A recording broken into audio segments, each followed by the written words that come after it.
السلام علیکم ورحمۃ اللہ وبرکاتہ۔ معزز و مکرم ناظرین حضرات، ہمارے یوٹیوب چینل امام الدین آفیشیل میں آپ حضرات کا استقبال۔ امید ہے اللہ رب العالمین کی ذات سے آپ اچھے ہوں گے، اور دعا ہے اللہ کی بارگاہ میں اللہ پاک سب کو اچھا رکھے۔ ایک بھائی نے سوال کیا کہ حضرت جمعے کی پہلی 4 سنتیں ہم پڑھ رہے تھے، امام صاحب نے خطبہ شروع کر دیا، تو ایسی کنڈیشن میں کیا کیا جائے؟ کیا وہیں نیت توڑ دی جائے یا سنتوں کو مکمل کیا جائے؟ دیکھیے میرے بھائی، اگر جمعے کی آپ پہلی 4 سنتیں پڑھ رہے ہیں اور امام صاحب نے خطبہ شروع کر دیا، تو آپ اپنی سنتوں کو مکمل کر لیں۔ کب؟ جب آپ نے اس وقت نیت باندھی تھی کہ جب امام صاحب نے خطبہ شروع نہیں کیا تھا۔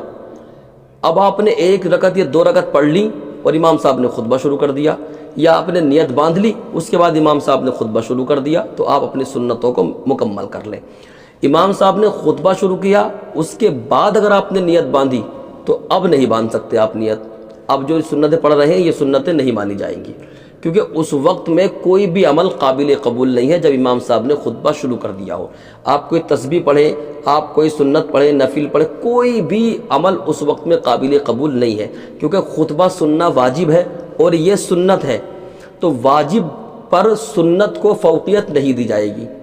اس لیے جو ہے، اگر امام صاحب نے خطبہ شروع کر دیا ہے تو پھر آپ نیت نہیں باندھ سکتے، اور آپ نے پہلے نیت باندھ لی، امام صاحب نے خطبہ بعد میں شروع کیا، تو آپ اپنی نماز کو مکمل کر لیں۔ در مختار جلد نمبر 2 صفحہ نمبر 611 پر بھی ارشاد فرمایا گیا کہ راجح قول یہی ہے، کیا کہ اگر آپ نے پہلے نیت باندھی اور امام نے بعد میں خطبہ شروع کیا تو آپ اپنی نماز کو، اپنی سنتوں کو مکمل کر لیں۔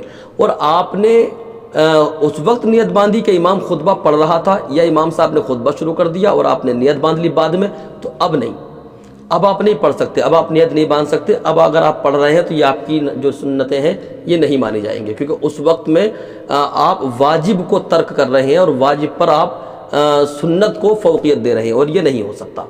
تو الغرض مسئلہ واضح ہو جاتا ہے کہ آپ یہ دیکھیں کہ آپ نے نیت کب باندھی۔ اگر امام کے خطبہ شروع کرنے سے پہلے باندھی تو آپ اپنی نماز کو مکمل کر لیں سنتوں کو، اور امام نے خطبہ شروع کر دیا اس کے بعد پھر آپ سنتیں نہیں پڑھ سکتے۔ اللہ پاک ہم سب کو عمل خیر کی توفیق عطا کرے۔ استغفر اللہ ربی من کل ذنب واتوب الیہ وما علینا الا البلاغ۔